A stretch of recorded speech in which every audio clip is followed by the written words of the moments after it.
အားလုံးပဲဘာညီကိုအားလုံးပဲမင်္ဂလာပါကမ္ဘာချန်ပီယံဒီမင်္ဂလာပါကမ္ဘာချန်ပီယံဒီဒါမြင်တယ်မလားကမ္ဘာချန်ပီယံဒီမင်္ဂလာပါ West Football Unity ကနေပြန်လေကြိုဆိုလိုက်ပါတယ်ကမ္ဘာချန်ပီယံတွေတော့အထူးကြိုဆိုတာပေါ့ဗျာညီကိုကြီးမင်္ဂလာပါကမ္ဘာချန်ပီယံတွေအဲ့လိုကမ္ဘာချန်ပီယံတွေအဆင်ပြေရလားအဲ့လိုမေးရတော့ပါတည်ရလားညီကိုတွေစတာပါမနောက်ပါဘူးကျွန်တော် West Football Unity ကနေပြန်လေကြိုဆိုပါတယ်ကျွန်တော် Region Channel တွေကဒါတွေလည်းအဲ့လိုမင်္ဂလာပါဆိုတော့ဒီနေ့ကျွန်တော်ပြောရမှာတော့မြောက်ဒီနောက်ဒီထားလိုက်ပါဦး London Derby Derby London Derby တကယ်တော့သူများတွေ London Derby ပြောနေကျွန်တော်တို့ London Derby မဟုတ်ဒါ American Derby ကြောင့်လဲဆို Arsenal ကလည်း American 3ပိုင်တာ Chelsea ကလည်း American 3ပိုင်တာပန်ဘိုလီနဲ့စတန်ကီရိုကီကီရိုကီဘာဇက်ပန်ဘိုလီဆိုကီရိုကီဘာဇက်ပန်ဘိုလီတို့ရဲ့ American Derby ကြီးရတော့ဖြင့်အခုဒီတော့ပန်ဘိုလီကိုကီရိုကီတို့ကနိုင်နေတော့မယ်ပေါ့နော်ပြောရမယ်ဆိုလို့ရှိရင်ဒီပြတွေဆက်ပြောင်းဝင်မယ်နိုင်နေတော့မယ်တစ်ဖက်ကနီးပြတယောက်နဲ့သွားနေရကြပြီတစ်ဖက်ကနီးပြ3-4ယောက်လောက်ပြောင်းပြီးတော့ပြီဒါပေမဲ့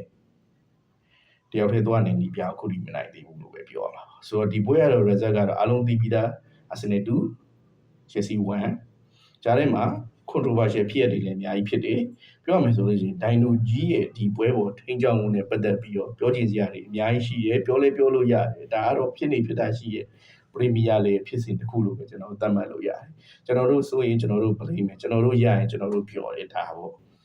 ဒါကဘယ်သူပဲဖြစ်ကိုအတင်းနဲ့ပတ်သက်ပြီးကိုအားပေးရဲ့အတင်းနဲ့ပတ်သက်ပြီးဒီလိုပဲရှိကြပါမယ်ကဲထားပါဆိုတော့ဒီပွဲကထူးဆန်းတာကလီယန်ရိုဇီနီယာတယောက်ကသူ့အတွက်ကအာဆင်နယ်ကအိမ်မက်ဆိုးလို့ဖြစ်နေဗျာသူချယ်ဆီကိုနီးပြတဲ့တခြားလုံးမှာအာဆင်နယ်တဲ့င်းကိုပဲ3ချိန်စတိုက်ရှုံးသွားတာ3ချိန်တွေ့3ချိန်ရှုံးအာကုန်းဖြစ်သွားတာပေါ့နော်ပြောရမယ်ဆိုအန်ကုန်းမို့အာကုန်းအန်ကုန်းမို့တဲ့အာကုန်းဖြစ်သွားတာပြောရမယ်ဆိုလို့ရှိရင်ဆိုတော့ဒီပွဲမှာကပို့ပြီးထူးဆန်းတာကဒီပွဲမှာ3လုံးစလုံးကိုအာဆင်နယ်ကစားသမားတွေကပဲတွင်းခဲ့တာပေါ့နော်အဲ့ဒါလည်းထူးဆန်းတယ်အဲ့3လုံးစလုံးကိုအာဆင်နယ်ကစားသမားတွေကပဲတွင်းခဲ့တာအဲ့3လုံးလုံးကလည်းဆက်ပြီးဖြစ်တယ်ပြီးတော့ဒီ result ကလည်းအရှိရပွဲ3ပွဲနဲ့ result သွားတူတယ်ပြောရမယ်ဆိုရင်တိုက်ဆိုင်မှုတွေရှိလာတော့ဆိုတဲ့စကားလုံးလိုပဲအများကြီးပဲတိုက်ဆိုင်မှုတွေဖြစ်တယ်ဗျာဆိုတော့ဒီ American Derby ကတော့ကျွန်တော်တို့ကကြည့်ကောင်းမယ်တော့ထင်တယ်အစောပိုင်းဗီဒီယိုကကျွန်တော်ကြည့်ကောင်းမယ်လို့ကျွန်တော်ပြောခဲ့တယ်ဆိုပေမဲ့တကယ်တမ်းကစားတဲ့အချိန်မှာကြတော့ဆက်ပြီး FC လုပ်ဖို့ကြိုးစားနေတာလီယန်ရိုဇီနီယာဖြစ်ပြီးတော့အာဒေတာကတော့အချိန်ပေါ်အနေပေါ်မှာပဲပူတီဗီကစားသွားတာလို့ကျွန်တော်ပြောလို့ရတယ်ကျွန်တော်အဲ့လိုပြောလို့ရှိရင်သူများရင်လည်းညင်ကောင်းညင်ရနိုင်တယ်ဒါပေမဲ့တကယ်တမ်းဒီပွဲမှာဆက်ပြီးကနေအားထည့်ပြီးကိုသွင်းမှုကြိုးစားနေတာလီယန်ရိုဇီနီယာအာဒီတာမဟုတ်အာဒီတာကစားသမားတွေအခြေအနေကပေးလို့သာဒီလိုပဲ9ရောင်သွင်းတော့တာမရှိတကယ်တမ်းဆက်ပြီးကကိုသွင်းမှုကြိုးစားခဲ့တာကတော့လီယန်ရိုဇီနီယာလို့ကျွန်တော်တို့ပြောရမယ်ဘာကြောင့်လဲဆိုတော့လီယန်ရိုဇီနီယာကိုကျွန်တော်ကြည့်နေရဗျာပြောရမယ်ဆိုအမိုရီနဲ့တောင်နည်းနည်းတူလာသလိုပဲဒီလေစကားတွေအကြီးကြီးပြောသေးရမလားအားလုံးဖြစ်မယ်ဘာလုံးမယ်ညာလုံးမယ်ပြောပြီးတလွဲတွေဖြစ်အဲ့လိုမျိုးဖြစ်နေရဗျာသူလည်းအမိုရီနဲ့တောင်နည်းနည်းတူလာသလိုပဲစိတ်ထဲမှာပြောရင်မျက်နှာရောင်နည်းနည်းတူလာသလိုပဲဒီမှာမိုးစိတ်ပဲပေါက်လာမျက်မှန်လေးပဲတက်ထားပဲကွာလာဗျာပုံစံကလုံးဝအမိုရီနဲ့တောင်တူလာဗျာတကယ်တိလားအဲ့လိုပြောလို့ရှိရင်ချင်းစီပဲနေလာချနေဘူးထားပါတကယ်တူတာတော့တေချာကြီးအမိုရီနဲ့တောင်တူနေသလိုပဲစိတ်ထဲမှာပုံစံစိတ်တဲ့ပါညာကွီကွာထားပါဆိုတော့ပွဲကြောင်ဆက်ပြောတာကျွန်တော်တို့ဒီပွဲမှာကျွန်တော်တို့အစောပိုင်းကအဲ့လိုပဲ eBay ပဲအစောပိုင်း15မိနစ်20လောက်ထိကိုကျွန်တော်တို့အာဆင်နယ်ဘာမှမလုပ်နိုင်ချယ်ဆီကကြီးပဲဘောရင်ကောင်းတယ်လုံးဝအမှန်ကန်ကိုကစားပြနေရဗျာပြောရမယ်ဆိုလို့ရှိရင်စပီကလည်းချယ်ဆီကပဲများတယ်မှန်တိုင်းပြောရမယ်ဆိုလို့ရှိရင်ဘော position ကြည့်တာချယ်ဆီကပဲများတာချယ်ဆီက59လောက်ရှိဒီမှာအာဆင်နယ်တပွဲလုံးပွဲစားဆုံးအားလုံးတပွဲလုံး41ပဲရှိတယ်အာဆင်နယ် position နဲ့ပြောရမယ်ဆိုလို့ရှိရင်HD chance ကလည်း 1.8 1.9 1.0 เนาะအရင်ကွာတာမျိုးမဟုတ်ဘူးဒီပွဲမှာနှစ်သိန်းပေါင်းပြီးတော့ total shoot 21ကြိမ်လုပ်တယ်ငိုပေါက်တဲ့တာတော့8ကြိမ်ပဲရှိတယ်စဉ်းစားကြည့် total shoot လုပ်တယ်လီဘော်တွေပဲကန်နေကြတယ်ပေါက်တော့ဘေးတွေပဲတိုက်တယ်ဘေး chance ကတော့ Chelsea ရဲ့3ကြိမ်ရတယ်ဒါကာနာချိုကန်ချက်တွေပါထည့်တွက်ထားတယ်ဗျာအဲ့ဒါကြီးကြောင့်လည်း Chelsea ရဲ့3ကြိမ်လောက်ရတယ်အာဆင်နယ်2ကြိမ်ရရင်2ဂိုးသွင်းနေရတယ်စီ fine ဆိုတော့ကျွန်တော်တို့ corner Chelsea ရဲ့10ကြိမ်เนาะအာဆင်နယ်9ကြိမ်ပဲရ အားကြောင့်ပြောတာတကယ်တမ်းဒီပွဲမှာလီယန်ရိုဇီနီယာအာဆင်နယ်ကိုကော်နာကနေဂိုးသွင်းမှုကြိုးစားခဲ့ပြောလို့အာဆင်နယ်ကပဲသွင်းသွားပြန်ပြီကွာပါညာမဟုတ်ဘူးတကယ်တမ်းကြိုးစားခဲ့လီယန်ရိုဇီနီယာအာဆင်နယ်ကိုကော်နာကနေဂိုးရမ်းလို့ချင်တာသူအဲ့ဒါကိုအာဒီတာဖြစ်နေတာတိတာချယ်ဆီကော်နာတင်တိုင်းသူ့မှာဖြစ်ပြသွားတာကင်မရာယူရိုက်ပြတကုံလေးဖြစ်တာလေဆို emotion တွေရမ်းဖြစ်တယ်လွန်ခဲ့တဲ့နှစ်နှစ်ကအာဒီတာကိုမြင်ရတဲ့အတိုင်းပဲသိရမလား emotion တွေရမ်းဖြစ်လို့ပြီးတော့ဘာမှမဖြစ်ဘူးရှုံးတာပဲကွာလို့သိရအဲ့အာဒီတာလွန်ခဲ့တဲ့နှစ်နှစ်သုံးနှစ်လောက်ကခလီမဆန်နဲ့ဖြစ်ရလို့မျိုးဖြစ်နေတာတကယ်တမ်းပြောရမယ်ဆိုလို့ရှိရင်အဲ့လိုကနေပြီးတော့ကျွန်တော်ထုံးစံတိုင်းကန်နဲ့အာဆင်နယ်ဆက်ပြီးအဲ့ဆာကာခုတ်တင်လိုက်တယ်အဲ့ခုတ်တင်လိုက်တဲ့အလုံးကိုဂါဘရီရဲ့ကောင်းပါတယ်ဂါဘရီရဲ့အဲ့လိုတိုက်နေရမျိုးကကြာပြီဗျာတစ်ဖက်ရဲ့ကျွန်တော်တို့ဂိုးစီလိုင်းနာအစွန်းနာပေါ့နော်အပြင်ဘောကအပြင် outside of the box ကိုမရောက်ခင်စီးနာအပေါ်ကနေကတ်တိုက်တယ်အဲ့လိုကတ်တိုက်တာနေပြန်ကြလာရင်လုံးဆာလီဘာခေါင်းနဲ့ကိုကဆိုပြီးကိုရဲထည့်တာဗျာအဲ့မှာကျွန်တော်တို့ထုံးစံအတိုင်းပေါ့ချယ်ဆီလောက်ခံလို့လည်းဒီဘောလုံးကကိုရဲဝင်သွားတယ်ဆန်ချက်ကလည်းဘာမှမလုပ်လို့မရဘူးသူဘေးနာဖြတ်သွားထုံးစံတိုင်းဆန်ချက်ကသူဘေးနာဒီလိုလေးရွှိဆိုဖြတ်သွားရင်ကိုတာပဲအဲ့ဒါသူ့ရဲ့ထုံးစံပဲအဲ့ဒါကိုတာပဲကိုကဆိုပြီးအဲ့ကနေစပြီးတော့အာဆင်နယ်တို့က1-0ရပါတယ်ပြီးတော့ကျွန်တော်တို့အဲ့ဒါပြီးတော့ချယ်ဆီကတောက်လျှောက်ပြန်ပြီးတော့ချီပါကိုရောက်ကြိုးစားတယ် clash လေးဖြစ်တယ်အလေတွေကိစ္စဒီမှာအလေတွေကိစ္စကျွန်တော်တိတ်မပြောတော့အလေတွေကသူလည်းမကောင်းဟိုဘက်လည်းမကောင်းဒီဘက်လည်းမကောင်းဟိုဘက်ကအန်ဆိုဖာနာဒက်ကန်စီတို့လည်းမကောင်းလို့ဒီဘက်က Rise ဆိုဘက်မန်ဒီတို့လည်းမကောင်းအကုန်လုံးကပြက်နေတယ်။နောက်လည်းဆိုဘောလုံးကိုတဲတက်နေလိုက်လူပြီးဘောကြီးပြက်ဘောလုံးတွေရောက်ချင်တဲ့နေရာရောက်အဲ့လိုကြီးဖြစ်တယ်။တကယ်တမ်းဒီပွဲမှာကောင်းသွားတဲ့ကစားသမားတွေကကျွန်တော်တို့နောက်တန်းကစားသမားတွေလို့ပြောလို့ရတယ်။ပြောရမယ်ဆိုချယ်ဆီရဲ့နောက်တန်းကစားသမားတွေဒီပွဲမှာကောင်းနေတော့ပြောရမယ်ဆိုရင်ကောင်းနေ။အာဆင်နယ်နောက်တန်းကစားသမားတွေလည်းကောင်းနေ။အဲ့ဒါကြောင့်ကိုအဲ့လောက်မပြတ်တာတကယ်ဒါမှသူတို့နောက်တန်းနေမကောင်းခဲ့ဒီပွဲ4-3တို့3-4အဲ့လိုမျိုးဖြစ်မှာတကယ်တမ်းမကောင်းတွေကကွင်းလည်နေရှိတယ်ရှေ့တန်းမှာမကောင်းဆိုရင်ယောဂီယက်ကဒီပွဲမှာဘယ်လိုဆော့လဲဆိုလို့ရှိရင်သူကိုယ်တိုင်ဂိုးသွင်းတာမျိုးဆိုတာထက် team နဲ့ပဲအချိတ်ဆက်မိဆော့သွားတာမျိုးကျွန်တော်တွေ့ရတယ်အဲ့ဒါတော့ယောဂီယက်က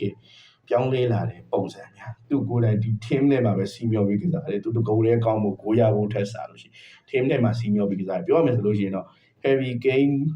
Ali Harry Kane ပုံစံမျိုးပေါ့နော် Harry Kane ကနောက်ပိုင်းကိုလေးတွေ့တာဟုတ်ဆိုတော့သူ Ali Harry Kane ပုံစံကစီးမျောပြီးကစားဖို့ကြိုးစားတယ်ဒါပေမဲ့ Arsenal လည်းထုံးစံတိုင်းလူမျိုးကြဟိုဘက်လည်းပြက်ဒီဘက်လည်းပြက်အပြက်တွေကြားထဲမှာဗျာဘောလုံးကလဲနေဘောလဲနေတော့ကျွန်တော်တို့စကားဘောလုံးစကားနဲ့ပြောရတယ်ဘောလဲနေဆိုကိစ္စအဲ့လိုမျိုးဖြစ်နေရဗျာအဲ့လိုမျိုးကနေပြီးတော့ကျွန်တော်တို့ Chelsea တိုက်တယ်ကော်နာရတယ်အဲ့လိုကနေပထမပိုင်းပြီးအချိန်ပိုမိနစ်တွေရောက်သွားတော့ကော်နာရတယ်ဗျာဆိုတော့အဲ့ကော်နာကိုကျွန်တော်တို့ထုံးစံတိုင်းပထမတစ်ခေါက်အဲ့တစ်ခေါက်မတိုင်နဲ့ကော်နာရသေးတယ်အဲ့တုန်းကမဝင်လိုက်ဘူးဗျာအာဆင်နယ်ကစားသမားတွေကာကွယ်လိုက်တယ်အဲ့ဒါထွက်သွားတာနဲ့ထပ်ပြီးတော့ကျွန်တော်ကော်နာထက်ရအဲ့ထောက်ကော်နာမှာတော့ Luis-Jane ကန်လိုက်တာကောင်းတယ်ဗျာသူဂိုးတွေကိုကန်ထည့်လိုက်လာတော့အောင်မိရတယ်တကယ်တော့တိုက်ဖို့တင်လိုက်တာပဲဒါပေမဲ့ဘောလုံးအရင်အားကောင်းပြီးတော့ဝေ့ပြီးတော့ဝင်လာတော့ကျွန်တော်တို့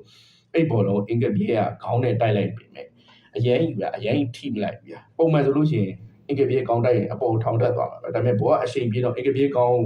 နဲ့တိုက်လိုက်တာတော့မှဘောလုံးကမပြတ်သွားပဲနဲ့ဖုံးဆိုဝင်သွားဘာရအဲ့မှာကျွန်တော်တို့အာဆင်နယ်ဘာလို့လဲဆိုတော့ကျွန်တော်တို့ဒီကော်နာတင်တော့ကျွန်တော်တို့ညာဘက်ချောင်းအရန်စုနေတာပေါ့နော်ဒီဘက်ချက်မှာကာမဲ့လို့ရှိအဲ့ဒါအာဆင်နယ်ဆက်ပြီးရဲ့ defensive ကအားနေကြဟိုးရှိပွဲတွေကအဲ့လိုအားနေရဗျ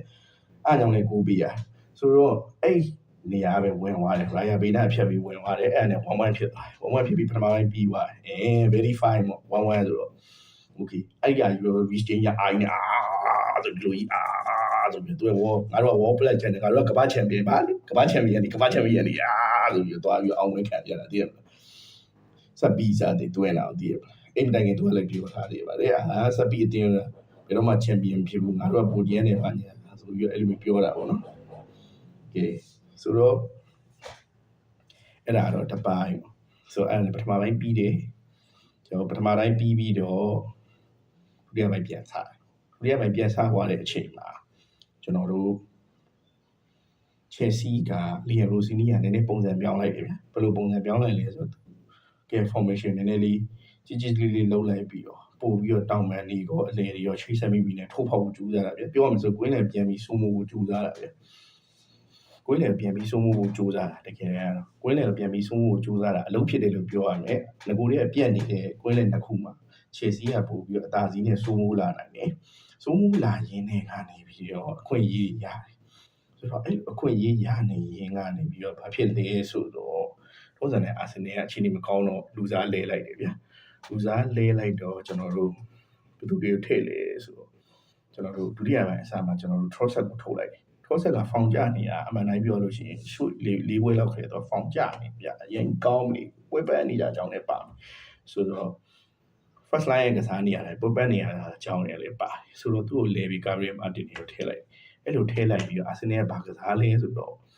့ကျွန်တော်တို့ဒီကွင်းလယ်မှာအသာမယူတော့ဘူးဗျာအသာမယူတော့ဘဲနဲ့ကျွန်တော်တို့ဘာလုပ်လဲဆိုတော့ချေစီကကွင်းလယ်ဆိုမှုပဲပတ်စင်နေပေးမယ်ဆိုတော့သူအဲ့ပတ်စင်လိမ့်တွေကိုမပေးအောင်လိုက်ပြီးတော့ကြိုပြီးတော့လူတွေနဲ့ block ထားဗျာပြောမှဆို man blocking system low block လို့ပဲခေါ်ကျွန်တော်တို့ဘာ block ပဲခေါ်ဗျာကျွန်တော်တို့ table layer ပုံစံမျိုးနဲ့ကျွန်တော်တို့ဘောလုံးပေးမဲ့လမ်းကြောင်းတွေ block ထားတယ်ဗျာဆိုတော့ block ထားတော့သူကနည်းနည်းလေးတော့ခက်ခဲကျွန်တော်တို့အာဆင်နယ်တိုက်စစ်ဆိုတာအဲ့လို block လမ်းကြောင်းကိုတွားပြီးတော့ counter ကိုပြန်ရှာတာပြောရမယ်ဆိုလို့ရင်အဲ့လိုပြန်ရှာတာကလေအလုပ်ဖြစ်တယ်လို့ပြောရမယ်တစ်ချက်လွတ်ထွက်သွားတယ်ဂါဘရီယယ်မာတင်နယ်လီအားရပါရပြေးသွားတယ်အဲ့နိုင်ငံပက်ဘရိုနက်တိုကကျွန်တော်တို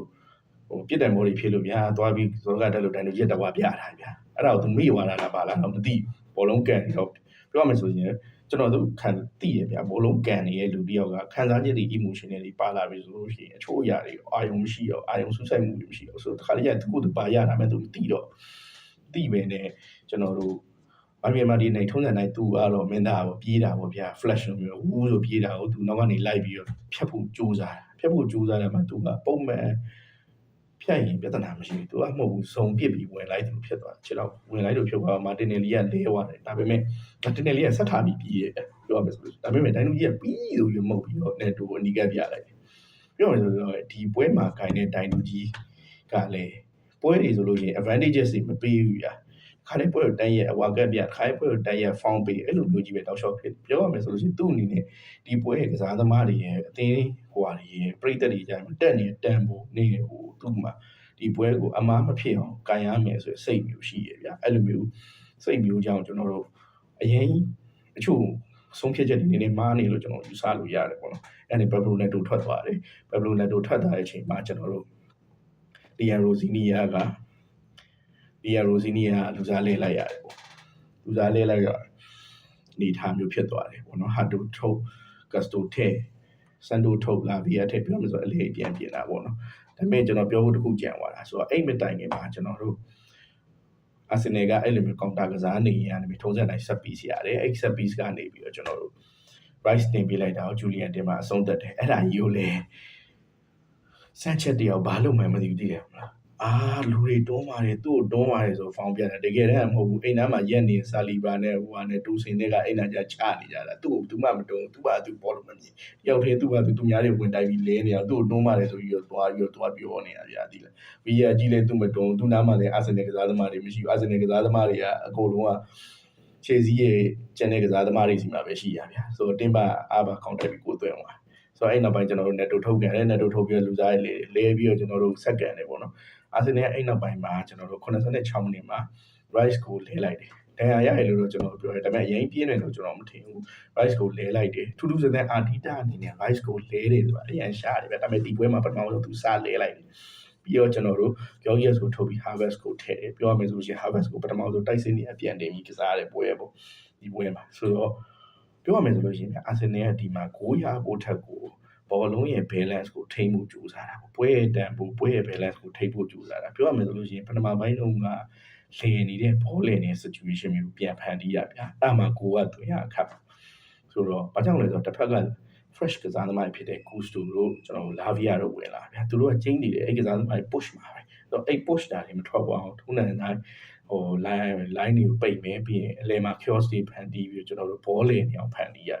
်အဲ့လိုဖန်တီးမှုအောင်မြင်တယ်ပဲပြောရမယ်အဲ့လိုအောင်မြင်တော့ကျွန်တော်တို့လူစီနီယာဘာလုပ်လဲဆိုတော့နောက်ဆုံးမထူးတော့မရှိအကုန်ထဲလို့ရှိနေမြကောင်းတွေအကုန်ထုတ်ပြီးအကုန်ထဲတာပဲဗျာအဲ့ဆိုဖန်တက်တူဒီလက်တွေထဲကိုပမာတွေထုတ်ကနာချိုတွေထဲအဒီဘိုင်ယိုတွေထုတ်ပြီးတိုးစင်တွေထုတ်ပြီးတော့စားတွေထဲစားထုတ်ပြီးတော့တိုးစင်ထဲအဲ့လိုမျိုးထဲတော့ကျွန်တော်တို့ဘာဖြစ်လဲဆိုတော့86မိနစ်ကနေစပြီးတော့ကျွန်တော်တို့ပွဲပြီးကန်ဒီအချိန်အထိကို Chelsea ရဲ့တောက်လျှောက်ခွင့်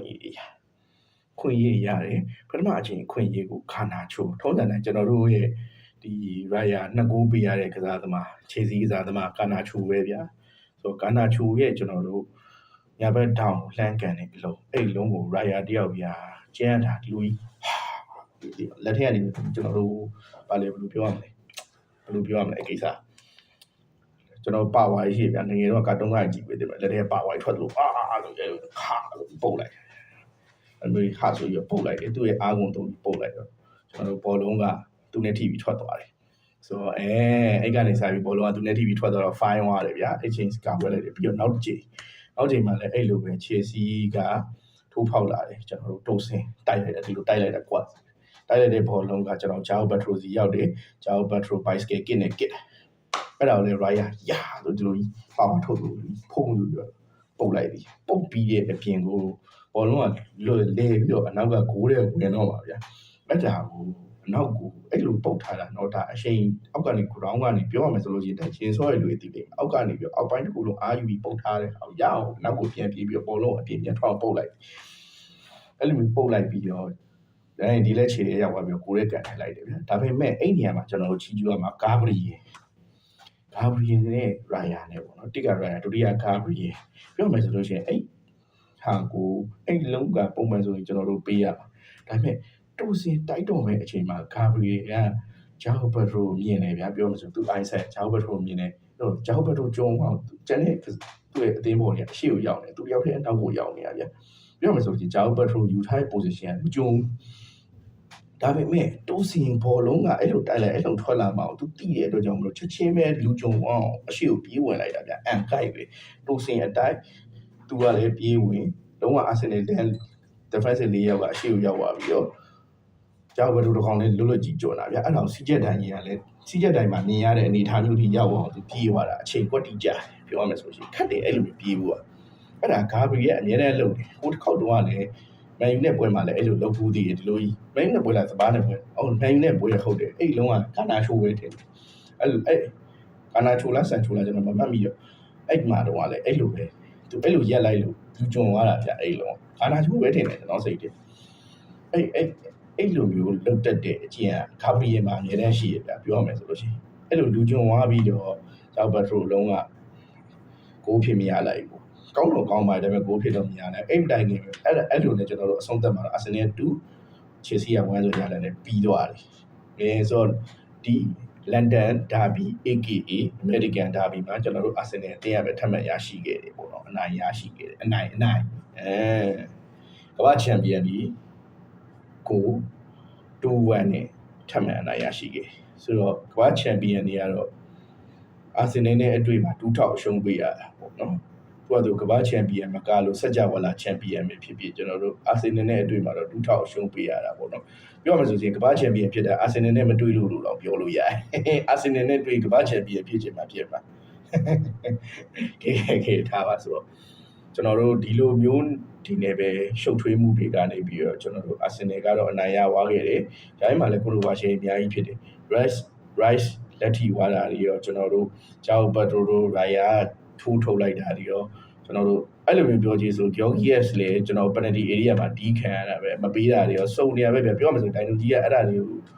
ုဗျာကြီးမပေးဘူးပေါ့နော်ဟိုလုံး rice အလုံးကြတော့အဲ့အရှိမှာကျွန်တော်တို့တုတ်စင်တင်တယ်တုတ်စင်ပုံတင်တယ်စားတင်တယ်စားရှိနေတော့ဗျာလူဆိုတော့ဒီလိုဂျမ်ပင်ခုံတယ်ဗျာဂျမ်ပင်ခုံလို့ရှိရင် rice ကသူ့ဘာသူရွေချက်ရှိမရှိဗျာ move ရဲ့ action အရာကိုကျွန်တော်တို့လူဖိတိုင်းအောက်ကလူကအချိန်နဲ့ကိုကျွန်တော်ဒီလိုဖြစ်မှာပဲဗျာဒီလားဒီလိုဖြစ်မှာပဲလူတယောက်ဒီလိုထားတာအဲ့အောက်ကလူကအချိန်နဲ့ကိုကျွန်တော်လက်ကဒီလိုဖြစ်မှာပဲဗျာဒါ left ရဲ့ natural movement လို့ပဲကျွန်တော်ပြောရမှာတကယ်တမ်းကတော့ lateral movement လို့မျိုးဖြစ်မှာပေါ့ဒီလိုလူတယောက်အဲ့လိုထည့်ပြီးတော့အဲ့လိုခုံကန်းကြီးအောက်ကနေပြီးကိုကမလုပ်ပဲနဲ့အောက်ကိုခုံကန်းကြီးလက်ရက်လို့ကော့သွားမှာဆိုတော့အဲ့လိုမျိုးဖြစ်မှာပဲဗျာဒါကတော့like ပြောတယ်လို့ထင်နေလဲထင်လိုက်မယ်ဒါပေမဲ့ဖြစ်မှာပဲအဲ့လိုတကယ်လူတယောက်အောက်မှာရှိလူမရှိဘဲနဲ့သူဒီလိုဆိုလို့ရှိရင်တော့ကျွန်တော် penalty ပေးရဖို့ရမယ်လို့ပုံများတာဒါသိတာပါပြီခုကလူရှိနေတာကြောင့်လည်းပါတယ်ဆိုတော့လက်သီးနဲ့ထိုးထုတ်တဲ့ကိစ္စကိုသမားတွေကတော့ဘောလုံးကိုကာကွယ်တာအဲ့တော့လက်သီးရောလက်ဝါးပဲကာကွယ်ရဗျာမဟုတ်လို့ရှိရင်ဗာနဲ့ကာကွယ်သူ့ကိုဒီလက်တစုံပေးထားတယ်ကိုဖန်ခွင့်ပေးထားဆိုလက်နဲ့ကာကွယ်ဖို့ပဲဒါတော့ကျုံးခံရမှာပဲလက်သီးကမ်းမတင်ကျုံးခံရမှာပဲဆိုတော့ကိုတိုက်တဲ့ဟာကိုအချိန် နေပေါ်မူတည်ပြီးတော့ရှောင်းတိုက်မတိုက်ရင်တော့အဲ့လိုအနာခံတိုက်ရတာဒီကိစ္စရရှိပါပဲအချို့ဆိုအနာခံခြေတော့အနာခံပြီးကိုသွင်းသွားအီးဆက်ပဲကြည့်ပါလားခြေတော့အနာခံပြီးကိုသွင်းသွားလို့နိုင်လိုက်ရတာလေဆိုတော့တခါလေးကျတော့အဲ့နေရာကတော့ decision making နဲ့ပဲဆိုင်လို့ကျွန်တော်ယူဆလို့ရတယ်โอเคထားပါဆိုတော့ကျွန်တော်ဗီဒီယိုကလည်းမိနစ်20လောက်ရှိသွားပြီအားရပါရတယ်ပြောပြီးသွားပြီဗီဒီယိုဒီမှာပဲအဆုံးသတ်လိုက်တော့မယ်ပြောမယ်ဆိုရင်အာဆင်နယ်ကတော့ဒီပွဲနိုင်သွားတဲ့အတွက်ကြောင့်မို့လို့64မှတ်လာရပါပြီ64မှတ်ရပါပြီထိပ်ဆုံးမှာတော့ဒုတိယနေရာမန်စီးတီး9မှတ်အကွာတပွဲပုံနဲ့ဆက်ပြီးတော့ပြီးနေနေကျွန်တော်တို့ရာသီကုံကိုပွဲအကြံမှာချန်ပီယံဆုရပါမှာကျွန်တော်တို့ဆက်ပြီးစောင့်ကြည့်ရမယ်ပေါ့နော်ဆိုတော့ဒုတိယနေရာမန်စီးတီးကလည်းအခုတည်းချီချော်တာမျိုးရှိသေးတယ်သူကလည်းအခုတည်းတော့မန်စီးတီးလိုက်မိလောက်မဲ့အနေထားမျိုးဟိုချေချော်တာမျိုးမရှိသေးဘူးပေါ့ဆိုတော့ဒီကြားထဲမှာပရီးမီးယားလိထက်ကြအောင်မယ်ကျွန်တော်ဆက်ဆောင်ကြည့်ရအောင်ဘယ်အသင်းတွေချေချော်အောင်မယ်ဘယ်အသင်းတွေအမှတ်တွေဆက်ပြီးစုဆောင်သွားနိုင်မလဲကျွန်တော်ဆောင်ကြည့်ရတော့အားလုံးပဲ see you ပါ channel လေးကို like subscribe လုပ်ထားလို့ရပါတယ်မလုပ်လဲရပါတယ် see you